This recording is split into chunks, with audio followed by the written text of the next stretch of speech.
All right, so in this video, I'd like to talk about the shadowy group in charge of HTML. They're not shadowy at all, and how HTML changes and what HTML5 actually means.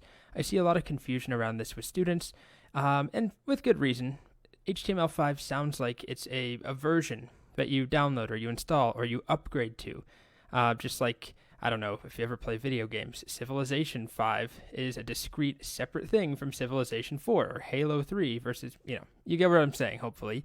HTML5 is a little bit different. If we actually go to MDN, this is their little blurb about it. HTML5 is the latest evolution of the standard that defines HTML. The term represents two different concepts.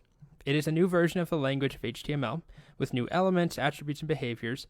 And HTML5 also refers to a larger set of technologies. This is nothing you really need to care about right now, but it includes different technologies that help us build websites with 3D graphics and storing information in the browser, things that are technically not HTML. But we still call them HTML5, or people in the past have called them HTML5. This whole new set of things was called HTML5 or HTML5 and Friends. So this makes it kind of confusing. The term HTML5 refers to new stuff in HTML, and it also refers to this big bundle of stuff for the browser that does include new HTML elements, but it also includes all of this stuff here.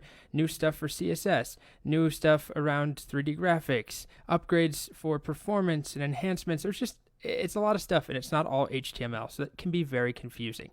So when I say HTML5, I'm referring to just the latest evolution of the standard that defines HTML. So what am I saying standard? What does that mean? Why is it a standard that defines HTML? Well, the way that HTML works is that there is not one official copy that you download. We never install HTML. Instead, HTML is defined basically as a set of instructions for how HTML should work. There's a document called the standard, the HTML standard, that says, here is how HTML should work. Now, your mission, if you choose to accept it, is to take these plans and actually implement HTML in a browser. So Google goes and looks at those plans, and they build HTML in their browser in Chrome. That's the house we see here. Mozilla does the same thing, and they build HTML, or they build Firefox, which is built on top of that HTML standard. Internet Explorer, all these different browsers and these companies are going to implement HTML based off of that standard. And we can actually see this standard. If you go to html.spec.whatwg, I usually just Google HTML spec, although frankly, you probably don't need to ever come here, but I like to show this when I'm teaching. This is a document that just explains, among other things, it details how HTML should work. So if we look at something like, let's scroll down a bit and look at the anchor element right there. What we get here is a bunch of details about how it should work. So there should be an attribute called href. It's the address of the hyperlink. There should be, what else? Here's some rules about it. If an A element has an href attribute, then it represents a hyperlink labeled by its contents inside the opening and closing tag. It even details what should happen when it's activated. When you click on it, follow the hyperlink or download the hyperlink created by that A element, blah, blah, blah.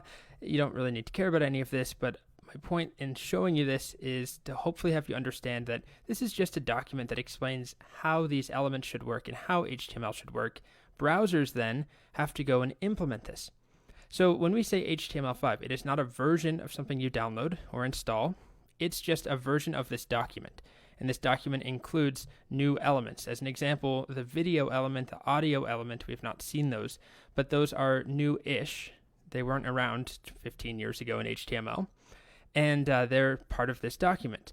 So browsers then take that and implement it. They make it work in Chrome or in Firefox or in Edge or whatever browser you're using. So I think that's enough for now. You could have gotten along just fine without knowing any of this, but I do like to clear this up because I hear students talking about upgrading to HTML5 and things like that. That's not really at all what you do. Your browser and the company behind it, or the organization behind it, is going to implement features based upon the latest version of the spec, this HTML standard.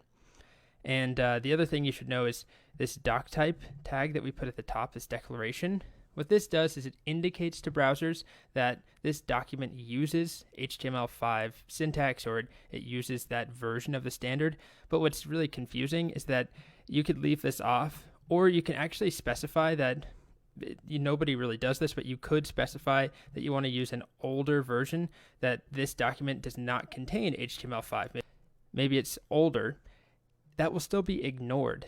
If you include elements in here like an audio or a video element, the browser's just going to recognize it. So this actually doesn't do a whole lot for us most of the time. It's just a way to flag to browsers that, yes, I'm using the latest and greatest in HTML in this document. So it's kind of confusing, right? It's not something that we can control as a user. There's this Quora post that I thought was interesting. How do you disable HTML5 in Chrome? You don't. There is no way to disable it. This is kind of what I was talking about, these other doc types that we can include.